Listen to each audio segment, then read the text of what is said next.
İnsanın bugünkü günü çekilir geçmişten, çekilir dedelerimizin historiasından, folklorundan, kültürasından.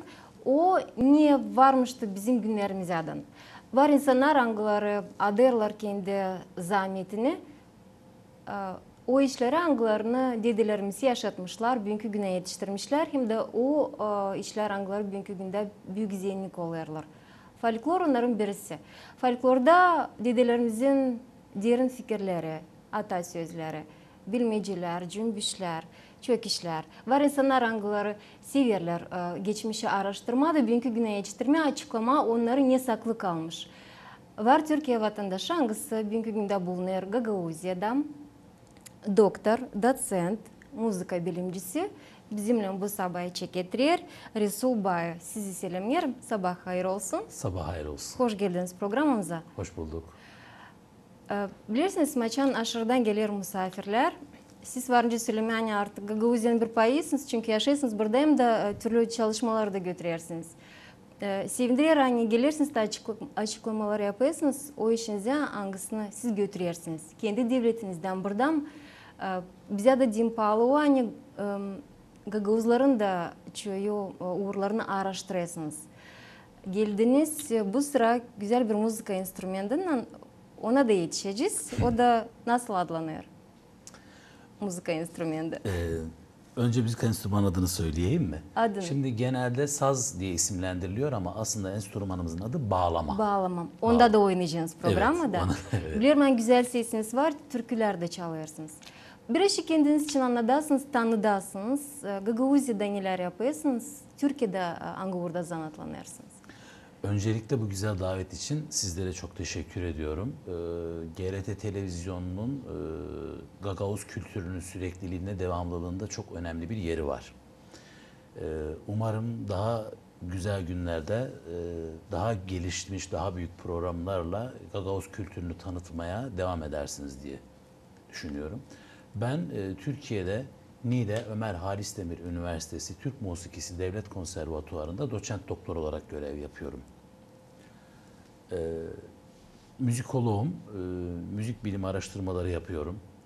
Bu araştırmaların çerçevesinde geçmiş yıllarda yaklaşık 4 yıl önce Gagauzlar diye bir topluluğun olduğunu sosyal medyada, YouTube'da, farklı kanallarda duymaya başladım ve merak ettim.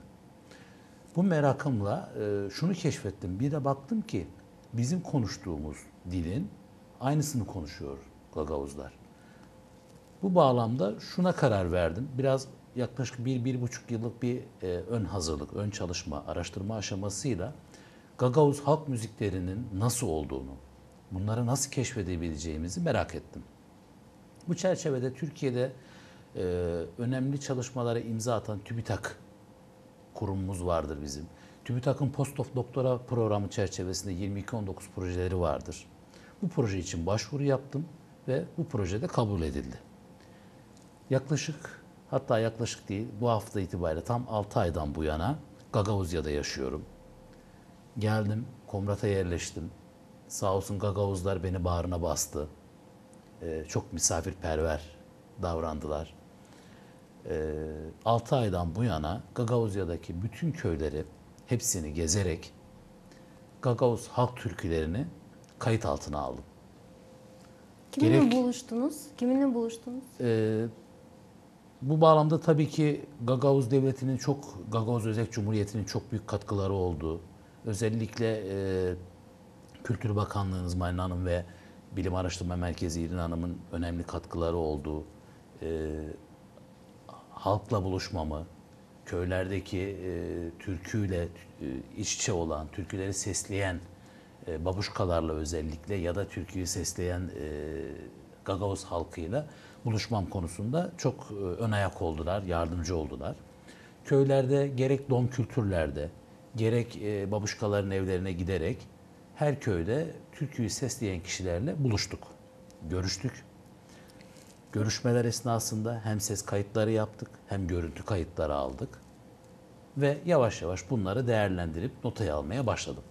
Resul, sizi hangi türküler, şarkılar meraklandırıyor? Şimdiki zamandaş mı olsa da Tay geçmiş mi? Eski Şimdi türküler mi? aslında bizim temelde bakmamız gereken, araştırmamız gereken Gagavuz halk türküleridir. Halk türküleri. Ama estrada türküleri, sizin estrada diye bahsettiğiniz, yani bizim popüler müzik dediğimiz, yani biz Türkiye'de bu müzik yapılarına popüler müzik diyoruz. Yani son dönem, işte eskiden geçmişten esinlenerek, ama benim özellikle üzerinde durduğum, çalıştığım Gagavuzcu olan her müzik benim ilgi alanımdır.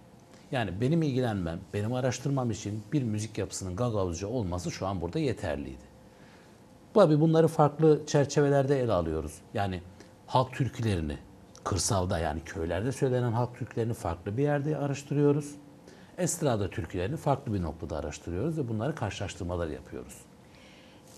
Bu türküleri araştırarken, tanışırken, seslerken söylersiniz. Babuşkalarda, mahallelerinizde oldu mu öyle hani şaştınız belki bir şey, bir türkü işittiniz, hani Türkiye'de de o türkü çalınıyor, belki bir başka soyda ama burada Gagavuzlarda da var. Şimdi ben Gagavuz'a geldiğim günden beri çok şaşırıyorum zaten. Niye şaşırırsınız?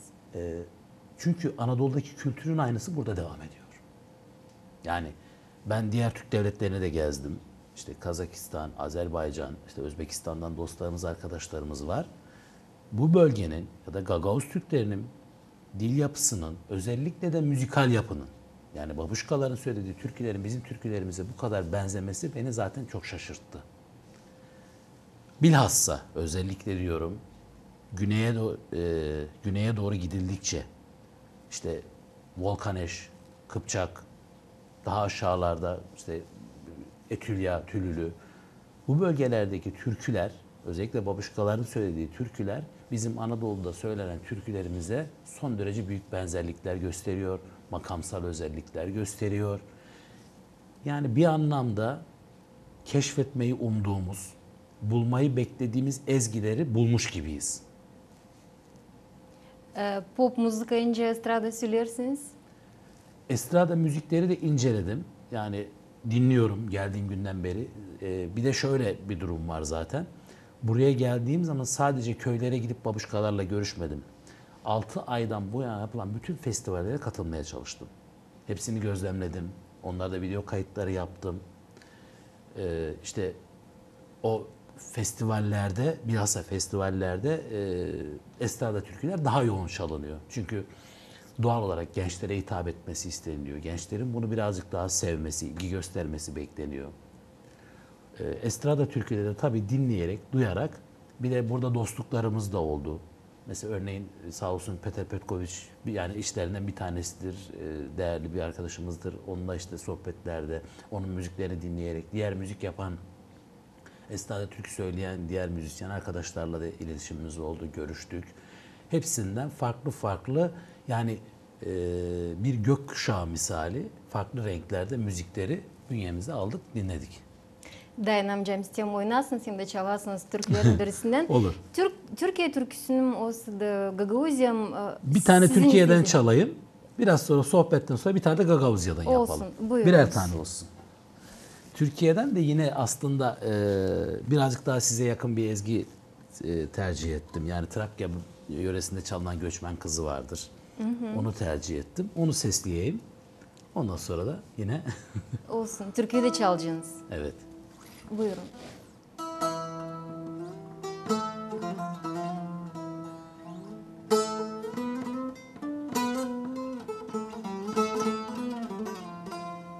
Akordu bozulmuş. Yeniden alalım burayı.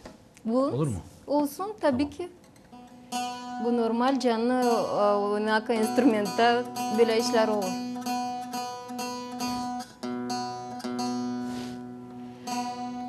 Aslında enstrümanda söylerler bağlama ama saz enstrümanına benzer.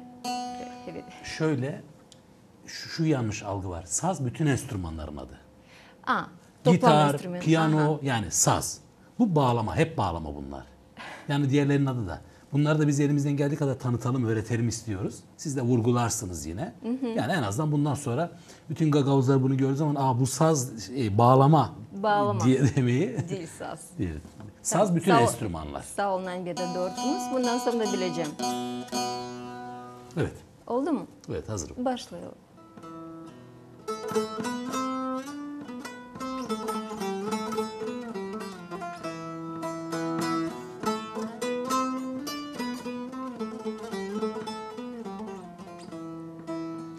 Ben bir göçmen kızı gördüm Tuna boyunda, elinde bir besli kuzu hem kucağında. Doğru söyle göçmen kızı, anan var mıdır? Ne anam var ne de babam, kalmışım öksüz. Sen bir öksüz ben bir garip, alayım seni. Alayım da gizli yerde sarayım seni.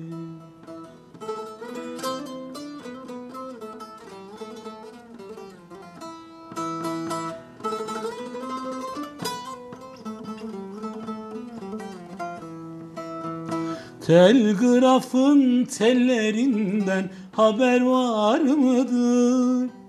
Ne haber var ne de mektup, kalmışım öksüz. Doğru söyle göçmen kızı, anan var mıdır? Ne anam var ne de babam, kalmışım öksüz.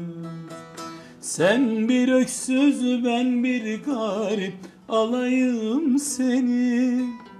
Alayım da gizli yerde sarayım seni.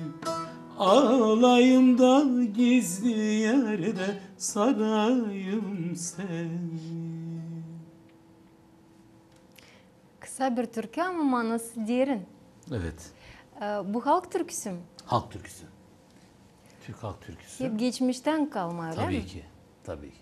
Bugünkü günde çalınıyor mu Türkiye'de bu Tabii türkü? günümüzde çok meşhurdur. Çok bilinir Türkiye'de. Çok da sevilir. Siz neyle sevdiniz bu türküyü? Nasıl? Neyle sevdiniz bu türküyü? Neyle sevdim?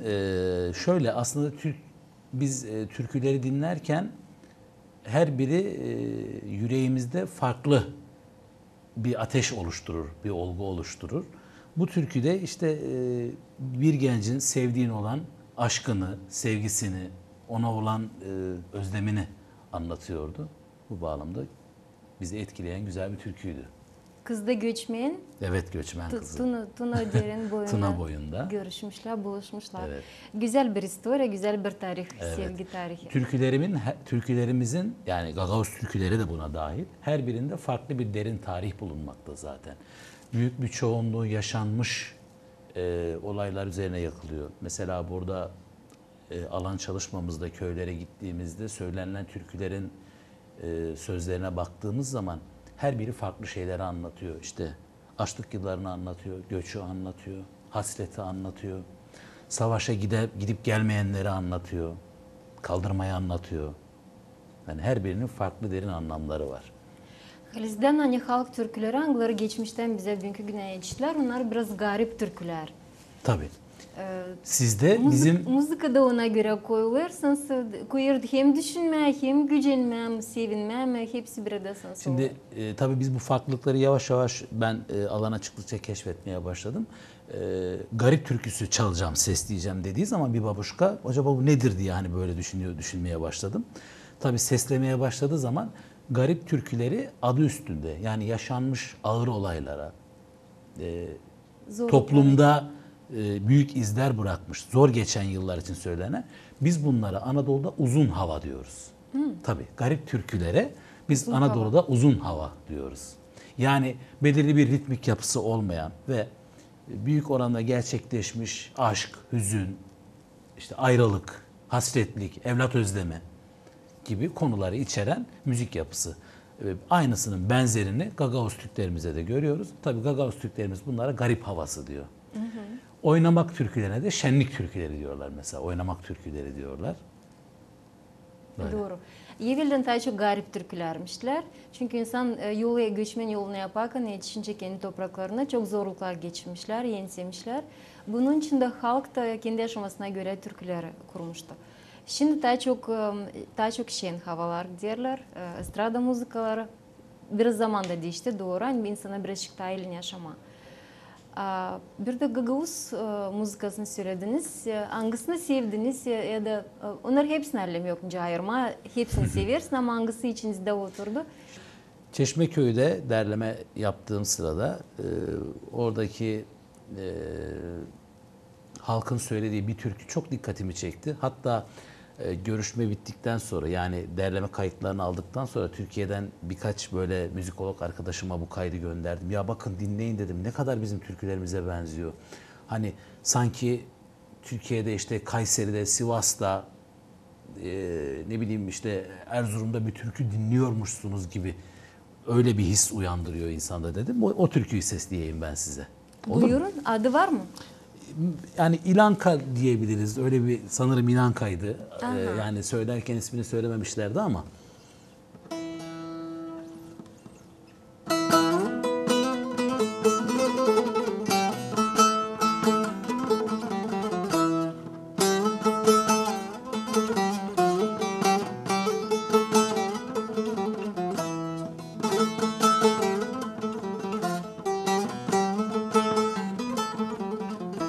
Seni göreyim evim İlanka, canım yaner içim kaner. Gelsene bana o sana benim, gelsene bana o sana benim, gelsene bana o sana benim, gelsene bana o sana benim.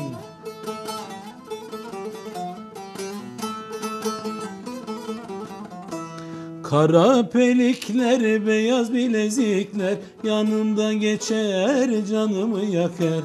Gelsene bana o sana benim, gelsene bana o sana benim, gelsene bana o sana benim, gelsene bana o sana benim.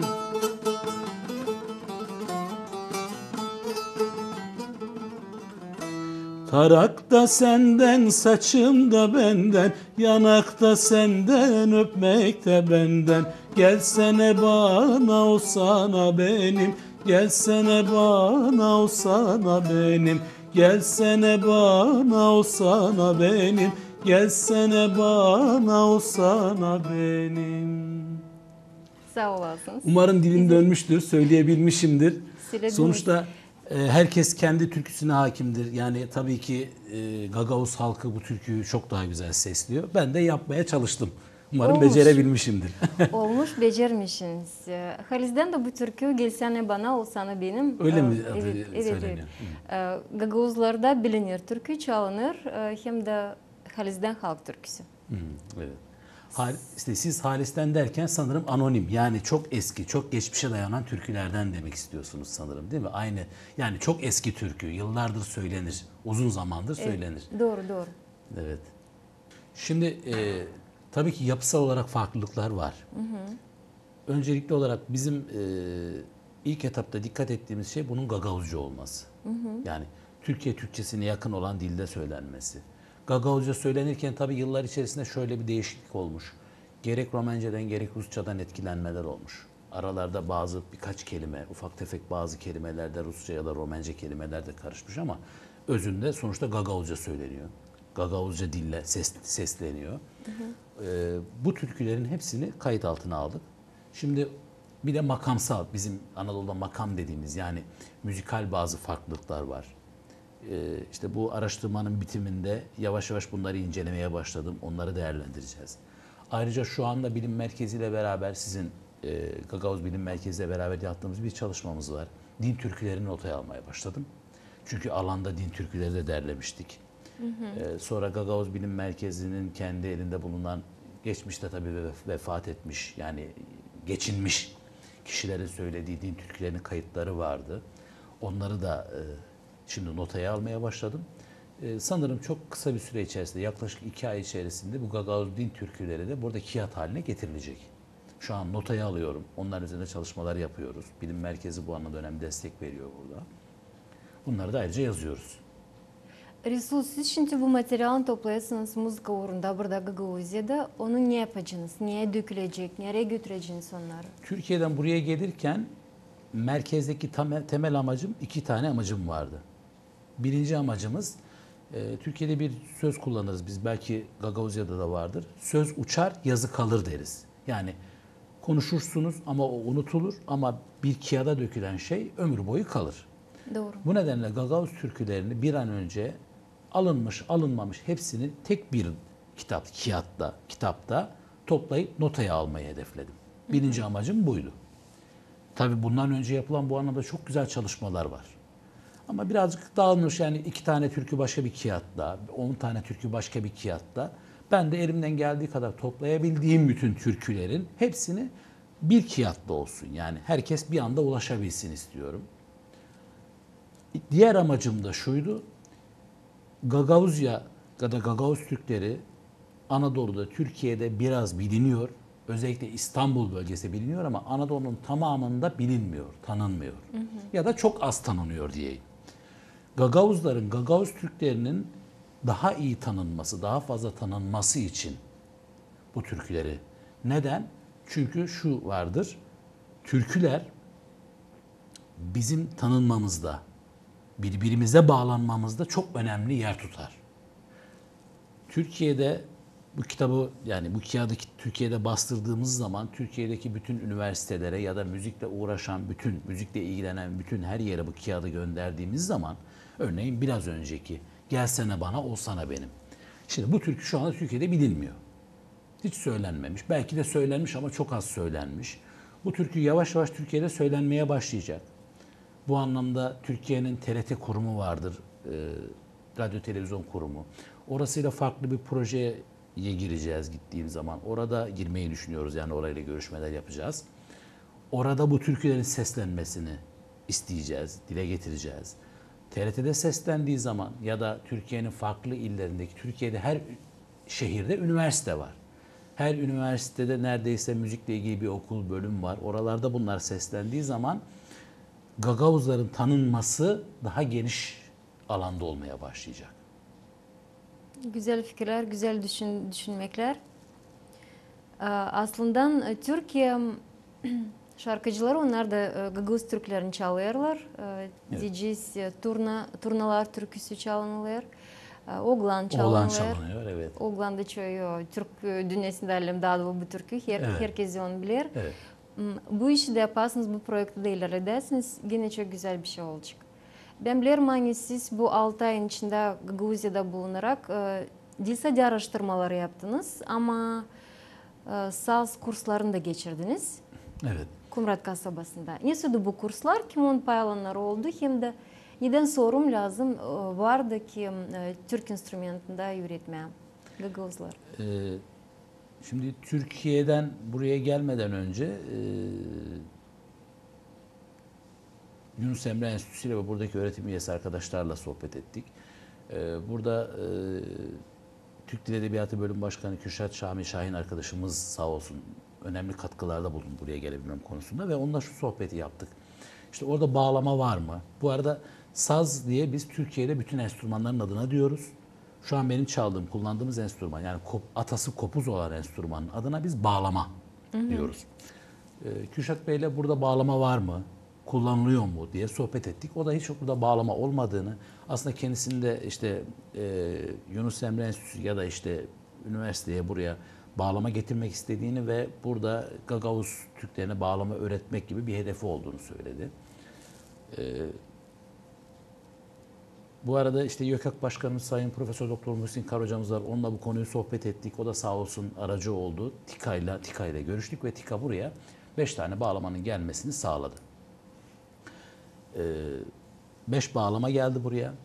Ben de buraya geldikten sonra burada bağlama öğrenmek isteyen, birazcık süreç sıkıntılı oldu. Yaz ayı olduğu için ilgi biraz azdı. Tatile giden insanlar vardı ama böyle birkaç Gagavuz arkadaşımıza, isteyenlere yavaş yavaş öğretmeye başladık. Biraz gelişti. Şimdi ben gittikten sonra yine burada öğretim üyesi arkadaşlarım var. İşte Adem Koç hocamız var. Lisede bir arkadaşımız var. Süleyman Demirel Lisesi'nde arkadaşımız var. Kadir hocamız. Onlar benden sonra bu bağlama kurslarını Yunus Emre Enstitüsü'nde devam ettirecekler. Gagavuz halkımızın buna ilgi göstereceğini düşünüyorum. Yani bağlamayı gördükleri yerde büyük bir merakla bakıyorlar, işte ilgi gösteriyorlar. Yunus Emre Enstitüsü'ne, Süleyman Demirel Lisesi'ne gittikleri zaman bu enstrüman konusunda oradaki arkadaşlarımız onlara yardımcı olacaktır. Hatta sonra Yunus Emre Enstitüsü de 5 bağlama gönderdi. Yani şu anda Gagavuzya'da 10 tane bağlamamız var. Şin kaldı bulma insanlara kim isterler öğrenme. Tabii öğrenmek Onlar da isteyen oynama. Gagavuzlar gerek Süleyman Demirel Lisesi'ne gerek Yunus Emre Enstitüsü'ne gelerek burada bu kursa başlayabilirler. Bu kurslar geçirek anam var mı muallim isteyenler kim gelirler öğrenmeye tanışma bağlamayla onlar müzika çalışanlar Tabii. öyle mi? Yani hiç müzikle ilgisi olmayanlar da gelebilir. Olabilir, Orada mi? öğrenirler. Tabii. Yani ilgisinin olması, öğrenmek istemesi yeterli. Merak edeyim ben de. Şimdi bu kurslarda hem öğretmeye götürürsünüz hem de türküler şarkıları da çalıyorsunuz öyle mi? Tabii. Hem önce bağlamayı çalmayı nasıl kullanmak, yani biz çalmak diyoruz, nasıl kullanacağını öğretiyoruz. Hem de türkü seslemesini, türküyü nasıl sesleyeceğini, söyleyeceğini. Bu da güzel bir proje. Bağlama enstrümenti için bir şey söylediğinin o benzer biraz kavuşa ama kavuş bizde çok daha küçük. Şöyle bir de kavuş yaylı, Aha. dik çalınıyor, Evet. yayla çalınıyor. Yani yörede eskiden özellikle çok yaygın kullanımı varmış. Şimdi böyle birkaç arkadaşımız örneğin Kıpçak'ta bir hanımefendiyle tanıştım. İnes Hanım, o şu anda işte öğreticilik de yapıyor. Gagavuz çocuklara da öğretiyor. Kendisi de çalıyor. Umarım daha da yaygınlaşır diye düşünüyorum. Çünkü kavuş da Gagavuz Türklerinin kültüründe çok fazla yaygın olan bir enstrüman. Ben babuşkalarla görüşmeye gittiğim zaman sadece türkü sesleyip seslememesini konuşmuyorum. Bir de kendilerinin çocukluk yıllarındaki kültürel ögeleri, neler yaptıklarını, örneğin Sidenkaları, Sidenka'yı bilirsiniz. Sidenkalarda nasıl geçiyordu zaman, ne yapıyorlardı? Onları, horuları mesela. Horularda ne yapıyorlardı? Veya evlenme, düğün gelenekleri. Yani eskiden düğünler nasıl olurdu? Çünkü biliyorsunuz adetleri. Çünkü biliyorsunuz ki kültür değişiyor. Evet. Yani teknolojinin ilerlemesiyle birlikte. Ve hatta şöyle olmuş. Horular her köyün kültürel özelliği. Her köydeki müzikal unsurların ya da halkın bütünleşmesi, birleşmesi için çok önemli bir unsur iken dom kültürlerinin açılmasıyla birlikte horular yavaş yavaş azalmış. Şimdi düğün salonları, siz de düğün salonu diyorsunuz sanırım değil mi? Örneğin düğün salonlarıyla birlikte köylerde açık havada evlerimizin önünde yapılan düğünler salona taşınmış. Bu da kültürün değişmesine sebep olmuş. Doğru, güzel dikkat etmişsiniz. Hem de aslısını söylüyorsunuz. Hani düğün adetlerde biraz şıkallar geride. Kimi köylerde, ailelerde tabi bu adetlere bakırlar, koruyorlar ama kasabalarda gerçekten bu adetler hem düğün adetleri kaybederler hem de müzika, o türküler artık çalınmaya hani evlerde varmışlar. Şimdi dilimizi koruyacağımız en güzel şey müziktir. Bakın neden? Bir çocuk, bebek doğduğu zaman, dünyaya geldiği zaman ilk olarak annesiyle tanışır. İlk duyduğu ses annesinin sesidir. Annesinden ilk duyduğu ezgi de ninnidir. Uyku türküsüdür. Doğru. Uyku türküsünü hangi dilde söylerseniz çocuğun o dil yapısı gelişir. Ve Gagavuzya'da yaklaşık 35-40 yaşına kadar olan bütün bireyler hepsi şunu söylüyorlar. Eskiden okula gittiğimiz güne kadar biz evimizde annemiz babamız bizimle Gagavuzca konuşurdu. Annemiz bize Gagavuzca ninni söylerdi. Evde Gagavuzca türkü söylenirdi. Biz okula gittiğimiz zaman farklı dili görürdük ya da eğitim alırdık. Doğal olarak bu bizim neyimizdir? Ana dilimizdir. Bakın annemizden öğrendiğimiz dildir. Dilin gelişmesindeki en etkili konulardan bir tanesi de türkülerdir. Türkü ölür ise, biter ise, mesela siz bugün küçük çocuklara Gagavuzca değil de farklı bir dilde türkü söylerseniz, çocuk o dili öğrenmeye başlar ve o dille devam eder. Kendi dilinizi korumakta zorlanırsınız, koruyamazsınız. Doğru söylersiniz. Dünkü günde sentyabrın Eylül ayının 26'sında Türkiye halkı nişanladı kendi dil yurtusunu. Evet. Geçmiş yurtlarını siz de kutlarız. Teşekkür Biliriz ederim. hani Türkiye Respublikası, Türk halkı o kadar acır kendi dili için, o kadar sever kendi dilini, o kadar onu savaşır, genişletmeye, dağıtmaya bütün dünyada. hem de Türk dünyasına giren halkları birleştiren dille toplayabilir. Hani çok projeler yapılırlar, çok işler geliştirilirler. Hem de değil sadece Türkiye'de ama hepsi bu Türk dünyasına giren milletlerde. Sizin güzel dilinizi, bizim güzel dilimizi koruyasınız, hem de onu götüresiniz, hem de yaşakını bile insanlar anlar, sayıyla severler kendi dilini. Bu halk çok zaman taşıyacak, doğrusunuz. 26 Eylül Türk Dil Bayramı'nı ben de kutluyorum sizin aracılığınızla. Türk toplumlarını birbirine bağlayan özellik Türkçe konuşuyor olmasıdır. Yani siz bir Gagavuz olarak bir Türkiye'den bir kişiyle, Azerbaycan'dan, Kazakistan'dan, Özbekistan'dan birisiyle sohbet etmeye başladığınız zaman konuşacağınız dil Türkçedir ve bu sizi bağlar. Sonra o minvalde sohbetleriniz gelişir. Siz ne yapıyorsunuz, kültürünüzde ne var, siz neyi söylüyorsunuz, biz bunu söylüyoruz ve sonra bakacaksınız ki belki de aynı türküleri, yani benzer türküleri, benzer ezgileri söylüyorsunuz. Aynı mesela ben çok şaşırmıştım, bir anımı anlatayım. İşte bu arada Gagavuzya'da çok güzel yapılan işlerin başında müzeler geliyor. Yani her köyün müzesinin olması, kültürün orada tanıtılması, korunması çok büyük bir başarı. Yani bunda emeği geçen herkesi kutluyorum, tebrik ediyorum. Bir müzenin köşesinde böyle benim annemin evinde bulunan işte sandık üzerinde işte yatak yorgan vardı.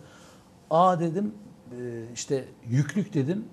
Oradaki bir Gagavuz biz de yüklük diyoruz dedi. Doğru. Nasıl yani dedim. Aynı şeyi söylüyoruz. Yani benim annemin köyünde de yüklük biz Y getiriyoruz başına. Sizde de üklük. Aynı şey. Yani kültür olarak dil bakın bizim ortak olduğumuzu gösteren bir unsur. Bunlar kanada başka halkta bir kelime hangisi var. Kendi halkında da bu da meraklandırır, öyle mi? Tabii ki. Çeker, öğrenmeye bunu. Daha fazla dikkat çekiyor. Bizim Evet. daha fazla ilgi göstermemizi çekiyor. Yani ulaşımın, turizmin daha iyi, örneğin şunu söyleyeyim bakın. Gagavuzya'nın daha iyi tanıtılması, mesela Türkiye'de daha iyi tanıtılırsa, Türkiye'de pek çok kişinin buraya müzeleri, yemekleri, kültürü görmek için turizm ziyaretlerine gelmek isteyeceğini düşünüyorum. Meraklanacaklardır. Mesela müzik topluluklarının kurulması, o müzik topluluklarının Gagavuzca müzik yapması, Türkiye'den gelecek misafirlerin yani turizm için gelecek kişilerin ilgi göstermesini ve diyelim ki 3 günlük tur, 3 günlük ziyarete geliyorlar. O 3 günde güzel bir Gagavuz kültürü, Gagavuz Türk kültürünü görüp öğrenmesini sağlayacaktır. Bilirsiniz mi size neden sağ ol isteyeyim söylemeni? Başka memleketten gelip, belki kardeş memleketine, burada bu kadar araştırmalar yaparsınız, hani belki bizim de bilimciler bu işle zanatlanarlar, yaparlar ama siz başka gözle bakırsınız, başka açıklamaları yaparsınız, açıklamaları. Hem de sizin de sözünüzden merak edeyim ben de acaba nice o köyde çalarlar bu türküyü, nice burada çalarlar. Siz de bu muzikaları toplarken bu türküleri Türkiye'de tanıdasınız, doğru söylediniz. Hani insanları da turist olarak gibi bizim devletimize yollandırıcınız, getirdiğiniz, iyi oradan söylediğiniz. Çalışmanız için çok sağ olasınız. Kısa zaman bulunmuşsunuz ama bileyim hani her bir oluşa katıldınız. Festivalim geçsin, yarışmalarım geçsin, yoksa oluşlar her edeydiniz, materyaller topladınız. Köylere, kasabalara ayrı gezince hem de buluştukça insanlarla, bizim türkücülerle, bizim muzikacılarla bu gene bir büyük zahmet. Size sağlık ellerinize.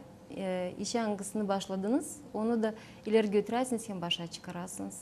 Sağ olasınız zahmetiniz için. Öncelikle Gagavuz kültürüne emeği geçen bütün bilimcilere sonsuz teşekkür ediyorum. Yani Gagavuz kültürü için emek veren çok önemli bilim insanları var burada. Derlemeye, toplamaya, kayıt altına almaya, araştırmaya özen gösteren onlara sonsuz saygılar sunuyorum ve hepsi sağ olsun ayrı ayrı ellerine gelen yardımı gösterdiler. Onlara da ayrıca teşekkür ediyorum. Çok meraklanmıştım ve bu merakımda ne kadar haklı olduğumu geldiğim zaman anladım. Ben de bana bu yardımı gösteren Gagavuz halkının hepsine, yani en üst katındaki yöneticisinden yönetim katındaki, yani en üst kattayken katman oluşturmuyoruz tabii. Yöneticilerinden halkına kadar herkes aynı kattadır zaten. Herkese çok teşekkür ediyorum gösterdikleri ilgi alakadan dolayı. Resul Bay, doktor, doçent, müzik bilimcisi bizimle bu sabah zamanındaydı. Programın misafirine çok sağ olasınız deriz. Size iyi günler dileriz. Programımızda ilerler, kalın bizimle.